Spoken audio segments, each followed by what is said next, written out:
शुभ दिन कलीसिया। विश्वास करता हूँ कि आप सब लोग स्वस्थ हैं, प्रभु में विश्वास में स्थिर है। और जैसे हम लोग देख रहे हैं कि लॉकडाउन का दिन शुरू हुआ है, हर एक परिस्थिति में हमें परमेश्वर को धन्यवाद देना, स्तुति आराधना करना कभी भूलना नहीं चाहिए। हमें आपको प्रोत्साहन करने के लिए एक वचन कहता हूँ। भजन संहिता 29 में इस तरह कहता है कि हे परमेश्वर के पुत्रों, यहोवा का ही गुणगान करो, यहोवा की महिमा और सामर्थ को सराहो, यहोवा के नाम की महिमा करो, पवित्र स्थान से शोभामान होकर यहोवा को दंडवत करो। और आगे भजन संहिता 91 और 4 में इस तरह कहता है कि यहोवा वहाँ तुझे पंखों के आड़ में ले लेगा और तू उसके पैरों के नीचे शरण पाएगा। आमीन। प्रभु का वचन साफ साफ कहता है प्यारे लोगों कि परमेश्वर हमारा करता है। परमेश्वर की हमें स्तुति करनी बहुत ज़रूरी है, और वो क्योंकि वो हमारा सब कुछ है, वो हमारी रक्षण करेगा। हमें हर एक परिस्थिति में हम परमेश्वर को स्तुति देना ना भूलें।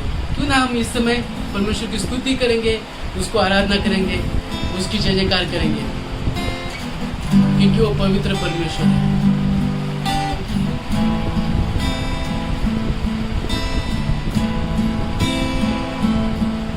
पवित्र तू पवित्र, तू पवित्र यीशु, पवित्र तू पवित्र, तू पवित्र यीशु। तेरी स्तुति और आराधना करता हूँ मैं तुझसे ये प्रार्थना, महिमा से तेरी तू इस जगह को भर, जो भी तू चाहे तू यहाँ पर कर।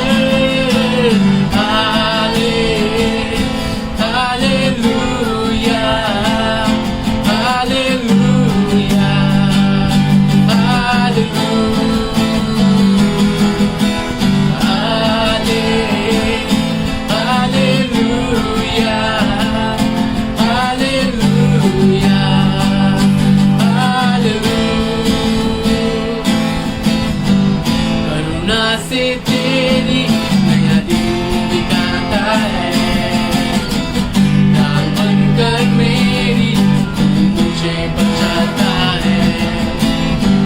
जब मैं पुकारूं तू दौड़ाता है, जब मैं गिरूं मुझे उठाता है।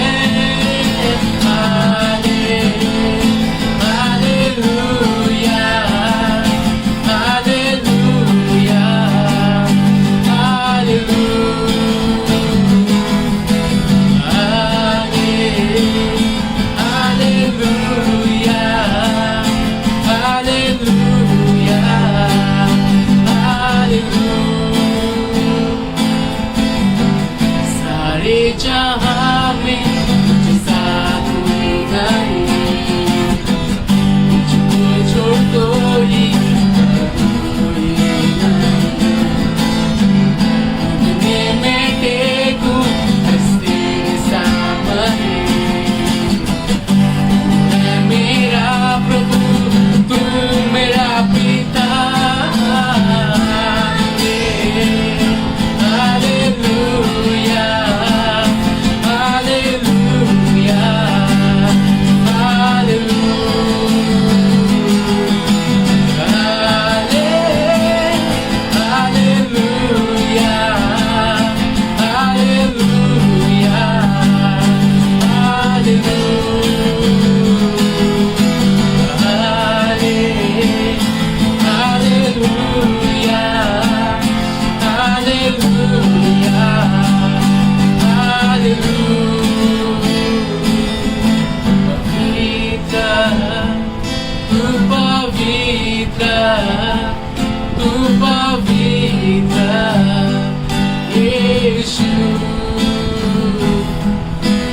Pavitra, tu pavitra.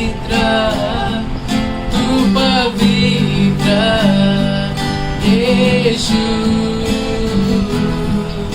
पवित्र तू पवित्र तू पवित्र यीशु।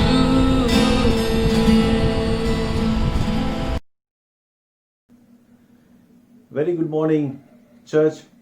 फिर से एक बार आप सबका स्वागत है आज और एक रविवार ऑनलाइन कलीसिया में। मैं आशा करता हूँ सब लोग ठीक है, सुरक्षित है, प्रभु में विश्वास में दृढ़ है। आइए हम आगे बढ़े जैसे हमने आराधना की, और धन्यवाद विजय और टीम को। आइए हम आगे बढ़े, आज का वचन हम देखें। सबको शुभ प्रभात, गुड मॉर्निंग जो देख रहे हैं और जो सुन रहे हैं। आगे जाने से पहले कुछ घोषणाएं मैं आपको याद दिला दूं। आने वाला शुक्रवार हम मिलकर कलीसिया होने के नाते उपवास प्रार्थना करेंगे। मैं जानता हूं बहुत से महिलाएं और आप व्यक्तिगत रूप में उपवास प्रार्थना कर रहे हैं और बहुत अच्छी बात है। हम कलीसिया होने के नाते हम मिलकर उपवास प्रार्थना करेंगे शुक्रवार को, और आशा करता हूं कि हम लोग अलग अलग ग्रुप में, चाहे कॉन्फ्रेंस कॉल हो, वीडियो कॉल हो, या चाहे जैसे भी हो, हम मिलकर हम प्रार्थना करेंगे। सो आप अपेक्षा रखिए कोई ना कोई आपको फोन करेगा, और आप न आपको फोन करे तो आप खुद होकर फोन जरूर करना, और मिलकर हम प्रार्थना करेंगे वीडियो कॉल में और कॉन्फ्रेंस कॉल के द्वारा। और आपके जो आप दे रहे हैं, आपका अर्पण, आप प्रभु को जो दे रहे हैं आप देते रहें। आप गैरी भाई को या फिर सोमनाथ को आप कॉल कर सकते हैं और उनके हाथ में आप अर्पण दे सकते हैं। आमेन। आज नहीं, लेकिन लॉकडाउन के बाद, जैसे सोमवार से लॉकडाउन खुलेगा, आशा करते खुलेगा, और आप दे सकते हैं। आमेन। सो आइए हम आज के वचन की ओर चले, और हम आत्मिक बढ़ोतरी के बारे में देख रहे हैं। पिछले संडे मैंने आत्मिक बढ़ोतरी के सबूत के बारे में देखा, और हमने एक चीज पर ध्यान दिया, केवल एक चीज पर, जो हम 1 कोरिन्थियों के अध्याय 16, 13 और 14 देख रहे हैं। और उसमें एक शब्द, पहला शब्द था जागते रहो, और हमने देखा उसके बारे में।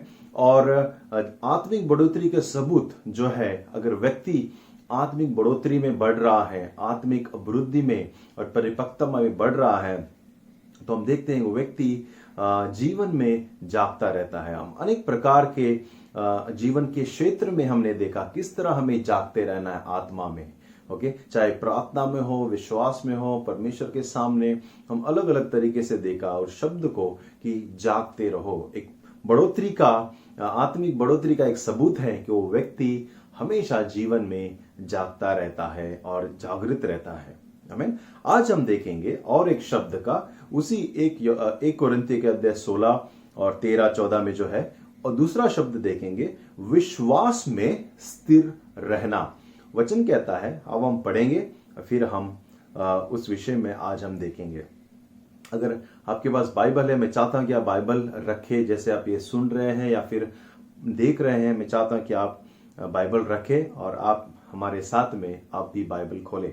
1 कोरिन्थियों के अध्याय 16 और 13 और 14 वचन कहता है, जागते रहो, विश्वास में स्थिर रहो, पुरुषार्थ करो, यानी कि पुरुष बनो, बलवंत हो, जो कुछ करते हो प्रेम से करो। वचन कहता है जागते रहो, हमने देखा पिछली बार, और आज हम देखें विश्वास में स्थिर रहो।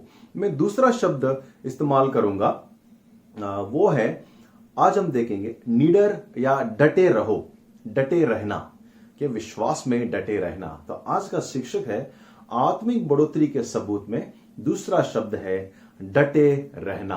आमीन। डटे रहना यानी कि दृढ़ रहना, मजबूत रहना, स्थिर रहना। लेकिन एक शब्द का हम इस्तेमाल करेंगे आज पूरे समय कि डटे रहना। आइए प्रार्थना के द्वारा आज हम वचन की ओर चलें। पिता परमेश्वर, हम धन्यवाद देते हैं, आप हमारा प्रभु और परमेश्वर है। प्रभु धन्यवाद, आप हमें स्थिर रखा है आज तक विश्वास में। पिता धन्यवाद, आप हमारे संग हैं, आप हमारे कभी भी हमें छोड़ते नहीं हो, चाहे अच्छा दिन हो या फिर थोड़ा मुश्किल दिन हो, प्रभु आप हमारे साथ हैं। और प्रभु मैं प्रार्थना करता हूं आज मुझे आशीष कर, मुझे और सुनने वालों को भी प्रभु आपके पवित्र आत्मा से अगुवाई कर और वचन से हमें तृप्त कर। यीशु मसीह के नाम से मैं प्रार्थना करता हूं, आमेन आमेन। आगे बढ़ने से पहले एक चीज मुझे याद आ रही है। हम फैमिली कैंप में जाते थे, बहुत साल की बात है, और फैमिली कैंप में हम एक गेम खेलते थे, वो है टग ऑफ वॉर, यानी कि रस्सी खिंचाई। ओके, रस्सी से हम खेलते थे और दोनों टीम होती थी। एक तरफ समझो कि 10-12 लोग, दूसरी तरफ 10-12 लोग, और सभी लोग दोनों तरफ खींचते थे, पूरा जोर लगाते और पूरे स्थिर रहते। अब अपना जगह पर सही तरीके से वो लोग खड़े हो जाते, पूरे टीम को हिया बांधते, कहते कि चलो जोर लगा के हैशा, जोर लगा के हैशा। और पीछे एक बहुत ही तगड़ा ताजा पुरुष पूरे रस्सी को बांध के खड़ा होता और वो खींचता, और बाकी सब लोग पूरे अपने पोजीशन में खड़े होते और अपने पैर स्थिर रखते, हाथ मजबूत, और पूरा जोर लगाकर जैसे ही सीटी बजती दोनों जो पक्ष हैं खींचने को शुरू करते और पूरे जोर लगाकर वे लोग उस रस्सी को खींचते और अपनी टीम को जिताने की कोशिश करते। और मैंने देखा कि पूरा जीव जान लगाकर वो लोग खींचते, ओके, पूरा खींचते। और कम से कम अगर पूरा जोर नहीं लगा रहा है और अगला जो टीम है वो मजबूत है, कम से कम वो लोग पकड़ के स्थिर रहते, पकड़े हुए होते, डटे रहते, ताकि हम कहीं हार न जाए। कुछ ही क्षण के लिए वो लोग पूरा जोर लगाकर डटे रहते, ताकि अपने टीम को वो रस्सी के द्वारा उस टीम को जिता सके। और उसमें एक व्यक्ति भी आराम नहीं कर पाता था उस कुछ क्षण के लिए। अगर 1-2 व्यक्ति हार मान लेते तो पूरा का पूरा जो टीम है, पूरा का पूरा टीम हार जाती थी। तो हर एक लोग को पकड़े रहना होता है, और पकड़े होते थे, और पूरे लोग कहते थे जोर लगा के हैशा, और पूरा जोर देते थे अपने हाथों से भी और अपने शब्दों से भी पूरे टीम को, ताकि वो हौसला पकड़े रहे। और कुछ क्षण है साथियों, हम जीतने वाले हैं। और वे लोग इस तरह से हौसला अफजाई करते थे। और मुझे याद है जब टग ऑफ वॉर, ये जो रस्सी का गेम होता, हम बहुत ही उत्साहित होते थे और पूरा जो जान लगाते, पूरा जोर लगाते, और हम जीतने की कोशिश करते। प्यारे लोगों, आजकल जीवन भी कुछ इस तरह से ही है। हम भी एक टग ऑफ वॉर में, जैसे एक युद्ध में होते हैं, उस तरह से है। और हमें डटे रहना है, हमें पकड़े रहना है, और हमें इस जो हमारे जो साथी है, एक दूसरे को हमें प्रोत्साहन भी करना है। जो हमारे टीम में है, हमारे जो मित्र हैं, हमारे पड़ोसी हैं, हमारे जो कलीसिया के लोग हैं, हमारे जो परिवार है, उसको हमें हिम्मत देना है और कहना है हाँ, और कुछ क्षण हम ये युद्ध जीतने वाले हैं। हालेलुया। तो मुझे याद दिला रहा था, जैसे मैं पढ़ रहा था डटे रहने के बारे में, डटे रहना, वो उस गेम में अगर हम डटे नहीं रहेंगे तो हम हार जाएंगे। और जीवन के इस खेल में भी प्यारे लोगों, हमें डटे रहना है, हम संघर्ष करते रहना है। मुश्किल है, घड़ी तकलीफ है, डर है, तूफान है, ओके, और हर एक चीज ऐसा लग रहा है कि हमारे विरुद्ध में है। कुछ आशा की बात नहीं आ रही है, कुछ उम्मीद नजर नहीं आ रही है, लेकिन हम जानते हैं हमारा परमेश्वर बदला नहीं है, वो वही है। हमें डटे रहना है। एक व्यक्ति बाइबल में हमें जो हम आज सीख सकते हैं वो है अय्यूब। अय्यूब की कहानी बहुत ही दिलचस्प है, बहुत ही प्रोत्साहनजनक है, बहुत ही सकारात्मक है। जब भी मैं अय्यूब की कहानी की ओर देखता हूं, एक जोश मिलता है, एक विश्वास मिलता है। और अय्यूब हमारे लिए एक उदाहरण है कि जब भी हम मुश्किल में पड़े, जब भी हम मुश्किल में देखें, तो हम अय्यूब की ओर देख सकते हैं। तो आइए हम आज अय्यूब की कहानी को मैं दोहराना चाहता हूं। और आज हम देख रहे हैं डटे रहना, यानी कि विश्वास में स्थिर रहना, पकड़े रहना, थामे रहना, दृढ़ रहना। अय्यूब की कहानी में बहुत ही संक्षिप्त में बताता हूं। अय्यूब एक व्यक्ति, धर्मी व्यक्ति था, बहुत ही अच्छा, भला, परमेश्वर से प्रेम करता था, परमेश्वर से भय रखता था, परमेश्वर की आज्ञा का पालन करता था। हर एक सही चीज वो परमेश्वर के सामने करने के लिए पूरी मुमकिन कोशिश करता था। उसके 10 बच्चे थे और बहुत ही धनवान व्यक्ति था। बहुत सारे भेड़ बैल, बकरियां, खेत, धन, बहुत ही आशीषित व्यक्ति था और सब कुछ अच्छा हो रहा था। लेकिन अचानक एक दिन एक मुश्किल भरा समय आता है उसके जीवन में और शैतान को अनुमति मिलती है कि उसकी परीक्षा की जाए। और परमेश्वर जानता था कि अय्यूब एक धर्मी व्यक्ति है और वो परमेश्वर से प्रेम करता है। और जैसे उस परीक्षा के समय आता है, देखो क्या होता है उसके जीवन में। अचानक एक दिन में ही उसके सब धन दौलत सब लूट जाते हैं। उसके खेत जो है पूरे नष्ट हो जाते हैं। उसके सब कुछ, उसका जो भी वो धनी था, अच्छा एंजॉय करता था, मजा लेता जीवन का, वो सब चीजें उससे चले जाती है। एक के बाद एक नौकर आते हैं और बुरी समाचार उसे देते हैं। और एक नौकर भी आता है, उसका काम करने वाला, और व्यक्ति कहता है कि मालिक आपके सब बच्चे जहां एक घर में बहुत अच्छी तरह से खा रहे थे, पी रहे थे, मजा कर रहे थे, वहां पर अचानक सब कुछ नष्ट हो गया। आंधी आ गई, तूफान आ गया और सब के सब आपके बच्चे देहांत हो गए, सब मारे गए। और जो अय्यूब है वो बहुत ही टूट जाता है, दुखी हो जाता है और वो कहता है कि क्या हो गया मेरे साथ। वो अपने कपड़े फाड़ता है और वो अपने सिर को मुड़ाता है और दुखी हो जाता है और बहुत ही तकलीफ है, उसे दर्द है। ये जो न्यूज आया है, खबर आया है, उसके दिल को झंझोड़ देती है। और देखो आखिर में अय्यूब 1 और 20 और 22 में यह व्यक्ति सब खोने के बाद, सब तकलीफ सहने के बाद, सब कुछ, उसका जीवन सब कुछ नष्ट हो गया है, उसके बाल बच्चे सब मारे गए, उसका धन दौलत सब चली गई, फिर भी ये आखिर में क्या कहता है सुनने के बाद देखिए अय्यूब 1 20 और 22 में हम देखेंगे।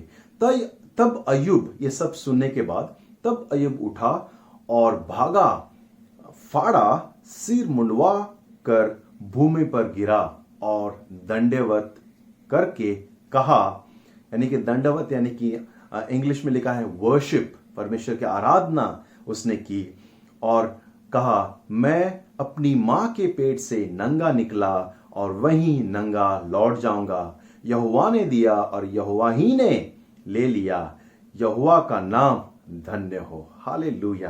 कि इन सब बातों में भी अय्यूब ने न तो पाप किया और न परमेश्वर पर मूर्खता से दोष लगाया। अय्यूब अद्भुत है। अय्यूब सब कुछ खो गया है, बाल बच्चे चले गए हैं, उसके धन दौलत चले गए हैं, गाय बैल बकरी सब कुछ नष्ट हो गया है, वो अकेला रह गया है और वह सबसे पहले, हाँ वो दुखी है, अपने कपड़े फाड़ता है, सिर मुड़ाता है, दुखी है और वो कहता है परमेश्वर की स्तुति हो, प्रभु की महिमा हो। और वो एक वचन कहता है जो जीवन की कड़वाहट है, सत्य है, जो हमें भूलना नहीं चाहिए। वो कहता है कि मां के गर्भ से मैं नंगा आया था और मैं इस धरती से नंगा जाऊंगा। क्या लेकर आया था, क्या लेकर जाऊंगा मैं? सब कुछ परमेश्वर ने दिया है, परमेश्वर ने ले लिया। प्रभु का नाम धन्य हो। क्या ये अद्भुत वचन है जो अय्यूब करता है। प्यारे लोगों, हम परमेश्वर को दोष देने की मूर्खता ना करें, हम परमेश्वर को, हम कुछ बोलने का मूर्खता ना करे और परमेश्वर को कहे कि तू परमेश्वर है, तू शिरोमणि रहे, तू सब चीजों का परमेश्वर है। तो मैं 2 चीजें आपके सामने लेकर आता हूं। सबसे पहले, डटे रहना है हमें पूरे विश्वास में, विश्वासु होकर विश्वासी की बुनियाद पर हमें डटे रहना है। विश्वासी होकर और विश्वास की बुनियाद पर हमें डटे रहना है। बहुत सी बार ऐसी मुसीबत आएगी, तकलीफ आएगी, ऐसे कारण आएंगे जहां हमारी बुनियाद को हिला देंगे, हमारे विश्वास की बुनियाद को हिला देंगे। मुझे याद है वो वचन बाइबल में कहता है कि एक व्यक्ति ने जो घर है वो चट्टान पे और मजबूत जगह पर बनाया था, दूसरा व्यक्ति ने रेत पर बनाया था। आंधी आई, तूफान आए और हवा चली और क्या देखते हैं, जो रेत पर घर बनाया था उसका घर नष्ट हो गया, पूरा उजड़ गया और बिखर गया। लेकिन उस व्यक्ति का घर जो चट्टान पर बना था वो स्थिर रहा और डटा रहा, और वह घर तूफान का सामना कर पाया। वो चाहे तूफान चली, हवा चली, आंधी उठी, लेकिन उस घर को कुछ नहीं हुआ, वो स्थिर रहा। प्यारे लोगों, आपसे मैं सवाल पूछना चाहता हूं, क्या आपका जीवन का घर, विश्वास का घर, क्या चट्टान पर है? क्या वो चट्टान यीशु मसीह है? हाँ, वह चट्टान जिस पे हमें विश्वास किया है, विश्वास की बुनियाद हमारा यीशु मसीह है। वो चट्टान है जिस पर हम आज विश्वास करते हैं, और हमारी बुनियाद भी वही है। देखो यशाया 9:7 और वचन 9 क्या कहता है? यदि तुम लोग इस बात पर विश्वास न करो तो निश्चय ही तुम स्थिर न रहोगे। हमें विश्वास करना है यीशु मसीह के ऊपर, हमें विश्वास करना है उसके प्रेम के ऊपर, उसके अनुग्रह के ऊपर, उसके दया के ऊपर, और हमें विश्वास करना है आज हम स्थिर है क्योंकि यीशु मसीह की वजह से। जब अय्यूब का यह समय आया, बहुत से बार ऐसी परिस्थिति आई जो उसकी बुनियाद को हिलाने की कोशिश की। सबसे पहले थी उसकी खुद की बीवी। उसकी खुद की बीवी आकर उसे कहते हैं, अभी भी तू धर्मी का कार्य कर रहा है, अभी भी तुम्हें विश्वास है, तुम श्राप दो परमेश्वर को और नष्ट हो जाओ, मर जाओ।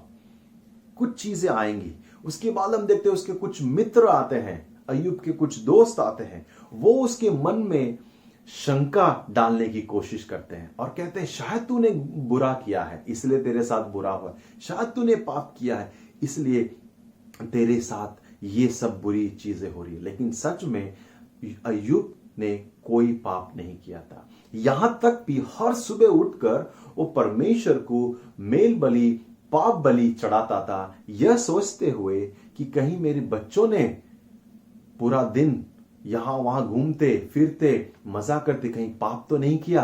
उनके लिए वो हर सुबह उठकर पाप बलि चढ़ाता, दोष बलि चढ़ाता और धार्मिकता के कार्य वचन के अनुसार करता। लेकिन ये लोगों ने उन पर आकर दोष डालने की कोशिश की, लेकिन अय्यूब जो था वो विश्वास की बुनियाद पर स्थिर था, वो डटा रहा और वो परमेश्वर पर विश्वास करता रहा। वो कभी नहीं नकारा कि परमेश्वर के साथ बुरा कर सकता है। वो परमेश्वर की महिमा करता रहा, परमेश्वर अच्छा है बोलता रहा, धन्य है प्रभु का नाम कहता रहा। चाहे बुराई हो, अच्छाई हो, चाहे वो मुझे दे या मुझसे ले, परमेश्वर का नाम सदैव अच्छा रहे, यह कहता रहा। और उसका विश्वास की बुनियाद पर जो परमेश्वर पे था वो स्थिर था। हालेलुया। प्यारे लोगों, हम उस हमारा बुनियाद जो है वो यीशु मसीह का संदेश है। याद करो वो दिन कैसे आपने विश्वास किया, याद करो वो दिन किस चीज पर आपने विश्वास किया। कौन है वो चट्टान जिस पर हमने विश्वास किया? हाँ, प्रभु यीशु मसीह, परमेश्वर, सर्वशक्तिमान परमेश्वर का पुत्र यीशु मसीह, जिस पर हमने विश्वास किया कि उसने हमसे प्रेम किया। यूहन्ना 3:16 कहता है उसने हमसे प्रेम किया। उसने प्रेम किया इसलिए स्वर्ग छोड़कर आया। उसने प्रेम किया इसलिए उसने पाप रहित जीवन, पवित्र जीवन 33 साल से ज्यादा इस धरती पर दोष रहित जीवन बिताया। उसने कोई पाप नहीं किया ताकि एक दिन क्रूस पर आपका और मेरा, पूरे संसार का पूरा पाप अपने ऊपर लेकर एक दोष बलि के रूप में परमेश्वर के सामने समर्पण हो जाए। यीशु मसीह वो परमेश्वर है और परमेश्वर का पुत्र बनकर आया ताकि आप और हम विश्वास करें और विश्वास के द्वारा नया जीवन प्राप्त करें। हालेलुया। यह है हमारी बुनियाद, यह है हमारा चट्टान यीशु मसीह। यही है शुभ समाचार जिसके द्वारा हमें उद्धार मिला है, पापों से क्षमा मिला है, नया जीवन मिला है और आज परमेश्वर के साथ हमारा मेल हुआ है। परमेश्वर हमारे बीच का जो पाप की दीवार थी उसने यीशु मसीह इसी चट्टान ने निकाल फेंका है। हम उस पर विश्वास करते हैं और आपसे प्रोत्साहन करूंगा, डटे रहो विश्वासु होकर, ओके, और विश्वास की बुनियाद पर। क्योंकि पौलुस स्वयं एक जगह पर कहता है, श्रापित है वो अगर यहां तक कि अगर स्वर्ग से स्वर्गदूत भी आकर तुम्हें और कोई दूसरा सुसमाचार सुनाए तो वो श्रापित है, क्योंकि एक ही सुसमाचार है, एक ही विश्वास है, एक ही जीवन है, एक ही बपतिस्मा है। पौलुस कहता है यही एक सुसमाचार जिसने तुम्हें उद्धार दिया है, उसे थामे रहो, डटे रहो, क्योंकि और कोई सुसमाचार नहीं है, और कोई सच्चाई नहीं है सिवाय इसकी। इसलिए पौलुस कहता है श्रापित है वो, अगर स्वर्गदूत भी आकर दूसरा कोई सुसमाचार आपको सुनाए जो मैंने सुनाया है, वो भी श्रापित है। यही सत्य है, क्योंकि यीशु ही सत्य है, यीशु ही मार्ग है, यीशु ही जीवन है। दूसरी बात हम देखेंगे कि डटे रहो, बिना डरे विश्वास के लिए खड़े रहो। डटे रहो, बिना डरे और विश्वास के लिए हम खड़े रहे। परमेश्वर चाहता है कि हम अपने जीवन के द्वारा विश्वास को हम दिखाए, डटे रहे और खड़े रहे विश्वासी होकर। बहुत से बार अगर हम विश्वास नहीं दिखाएंगे तो कुछ और चीजें हमें ढांप देंगी। अगर हम विश्वास को दर्शाएंगे नहीं, विश्वास से जो सत्य है उससे हम असत्य का अगर सामना नहीं करेंगे तो सत्य को ढांप दिया जाएगा, खत्म नहीं किया जाएगा, ढांप दिया जाएगा। इसलिए परमेश्वर चाहता है कि हम अपना जीवन से हम सत्य को हम दिखाएं। कैसा है आपका जीवन? क्या आप कम से कम सच्चाई को अपने जीवन से दिखाते हैं? क्या आप कम से कम आपके जीवन से सच्चाई की गवाही बन रहे हैं? क्या आप कम से कम आप झूठ के विरुद्ध सच्चाई के द्वारा आप खड़े होते हैं? कैसा है आपका जीवन? यह सवाल हमारे लिए है, क्योंकि अय्यूब का जीवन परमेश्वर की भलाई का दिखा रहा था। अय्यूब का जीवन परमेश्वर की धार्मिकता को भी दर्जा रहा था। अय्यूब का जीवन एक सबूत था कि परमेश्वर सभी चीजों में वो शिरोमणि है और सभी चीजों के ऊपर नियंत्रण रखने वाला परमेश्वर है। वो डरा नहीं, वो घबराया नहीं, लेकिन वो डटा रहा अपने विश्वास में। पूरा अय्यूब का किताब आप पढ़ लो, लेकिन एक भी चीज, एक भी बात उसने परमेश्वर के विरुद्ध में नहीं कहा। सब कुछ लूट गया, सब कुछ खत्म हो गया, फिर भी वो परमेश्वर के विरुद्ध में कुछ नहीं बोला। हाँ, वो अपने आप को कोसता रहा। वो बोलता रहा कि काश मैं पैदा ही नहीं होता। दर्द को उसने अलग तरीके से उसने दिखाने की कोशिश की, लेकिन परमेश्वर के विरुद्ध में नहीं रहा। इसका कारण हम देखते हैं, परमेश्वर ने आखिर में अय्यूब को बहुत आशीष किया। वो फिर से धनी बना, फिर से स्वस्थ हो गया, फिर से आशीष की। परमेश्वर की अच्छाई को उसने देखा और उसको बहुत सारे बच्चे, बहुत ही सुंदर, बहुत ही होनहार बच्चे उन्हें परमेश्वर ने दिया। प्यारे लोगों, डटे रहने का भी परिणाम है। परमेश्वर का वचन कहता है कि हम बुराई का सामना करना है, हम डटे रहना है। जैसे कि तूफान आ रहा है, अपने पैर को हम स्थिर रखना है। मैंने कहा था शुरुआत में टग ऑफ वॉर के बारे में, ओके, उस जो रस्सी का खेल है। आपको पता है रस्सी के खेल में और एक चीज महत्वपूर्ण है। हाँ, हाथ से पकड़े रहना है, लेकिन और एक चीज महत्वपूर्ण है, हमारे कदम कहां पर हम रखते हैं। मुझे याद है जब हम उस टग ऑफ वॉर को हम खेलते थे, रस्सी के इस खेल को खेलते थे, तो हम अपने पैर को ऐसे जगह पर रखते थे जहां पर स्थिरता मिलती हो, जहां पर हम मजबूत खड़े रह सकते हैं, जहां पर हमें कुछ सहारा मिले, जहां पर एक अच्छी पैर को पकड़ मिले, ताकि हम स्थिरता से खड़े रहे, डटे रहे इस खेल में। प्यारे लोगों, हमें हमारे जीवन में हमें जरूरी है हमारे कदम कहां पर हम रखते हैं। हमारे जीवन की स्थिरता में कदम कहां पर हम रख रहे, ये भी जरूरी है।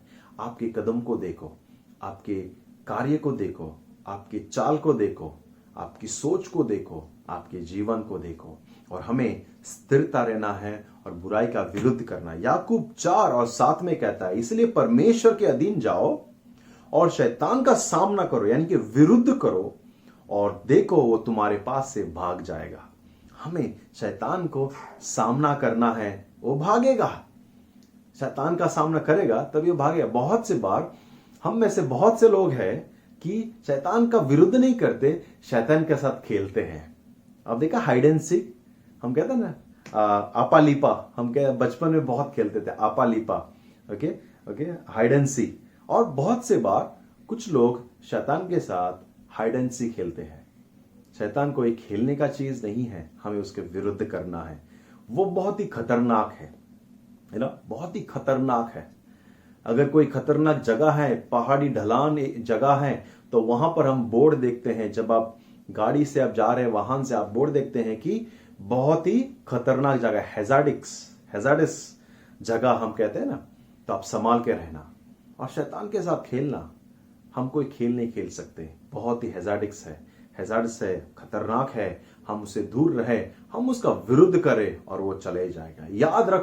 याद करो, जब यीशु के पास शैतान आया और उसने उसकी परीक्षा की, उसने बहुत सारी चीजों से परीक्षा की, लेकिन शैतान को यीशु मसीह ने सामना किया वचन से, उसके विरुद्ध में खड़ा रहा, उसके विरुद्ध में बोला। कोई चीज उसने स्वीकारा नहीं, लेकिन वचन से उसका सामना किया और वो वहां से भाग गया। हमें भी शैतान का सामना करना है। मुश्किल है, तकलीफ है, संघर्ष है, खास करके इन दिनों में, लेकिन उससे बढ़कर परमेश्वर हमारा है। वचन कहता है जो आप में है वो संसार में जो है उससे बढ़कर है। हमें हर वक्त परमेश्वर की आराधना करना है। क्यों ना आज हम एक गीत के द्वारा हम इस सभा का अंत करेंगे और इस गीत के द्वारा हम ऐलान करेंगे कि परमेश्वर का नाम धन्य हो। जैसे अय्यूब ने कहा, उसी तरह हम भी कहे कि परमेश्वर का नाम धन्य हो। आइए मेरे साथ बोले और इस गीत के द्वारा हम कहें, प्रभु को धन्य है तेरा नाम।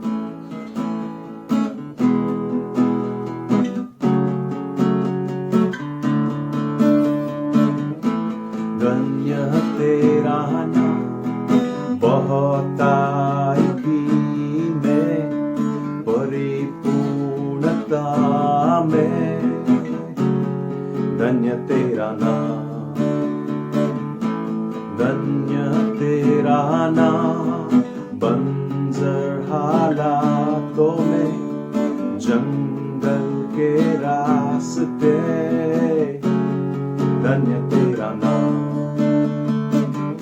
तेरे आशीष के बदले गाऊं स्तुति, जब अंधेरा छा जाए कहूं तभी।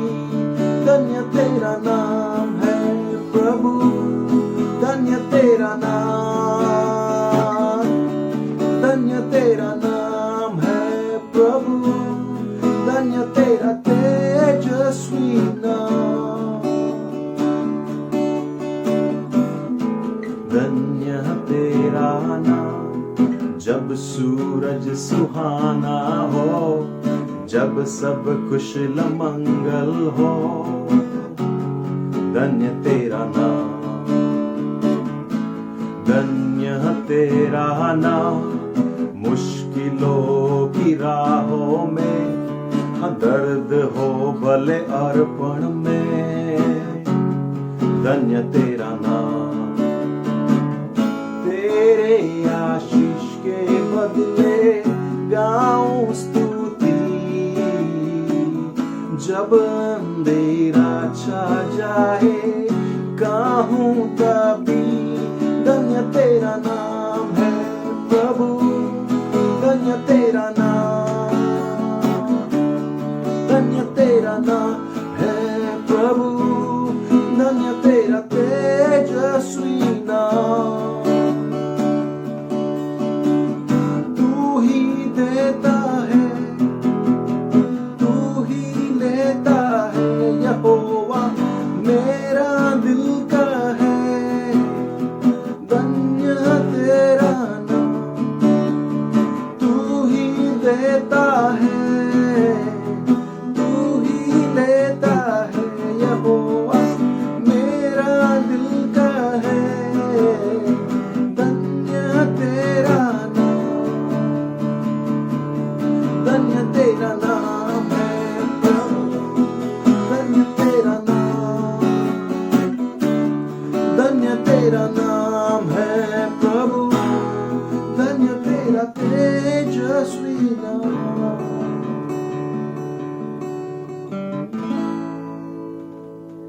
जी हाँ प्रभु, हम आज कहते हैं कि आप धन्य है आपका नाम। पिता, सचमुच आप भला परमेश्वर है। हाँ पिता, इस मुश्किल में घड़ी में आप हमारे साथ हैं प्रभु। हाँ पिता, हम देखते हैं कोई आशा नहीं नजर आ रही है पिता। हाँ, हम कुछ क्षण के लिए हमें आगे रास्ता नहीं नजर आ रहा, लेकिन हम जानते हैं आप नियंत्रण में हैं, आप महान हैं, आप शिरोमणि हैं और हर एक चीज का परमेश्वर है पिता। इस सुबह हम अय्यूब की तरह कहना चाहते हैं पिता, आप ही देने वाले हैं, आप ही लेने वाले हैं, आप हमारा परमेश्वर है। धन्य है आपका नाम। आशीष कर इस समय प्रभु। मैं प्रार्थना करता हर एक व्यक्ति के लिए, इस वचन को सुनने वाले, देखने वाले हर एक को आशीष कर। इस समय पर आप सहारा बनना, आप मजबूत बनना पिता, उनके बीच में रहे प्रभु, और हमें बल दे कि हम हर एक व्यक्ति पिता निडर होकर डटे रहे इस समय, और आपके नाम को हम महिमा करें और हमारे जीवन में आशीष को देके, यीशु मसीह के नाम से आमेन आमेन। God bless you. परमेश्वर आप सबको आशीष करे। आशा करते हैं हम जल्द मिलेंगे। तब तक अपना ख्याल रखना।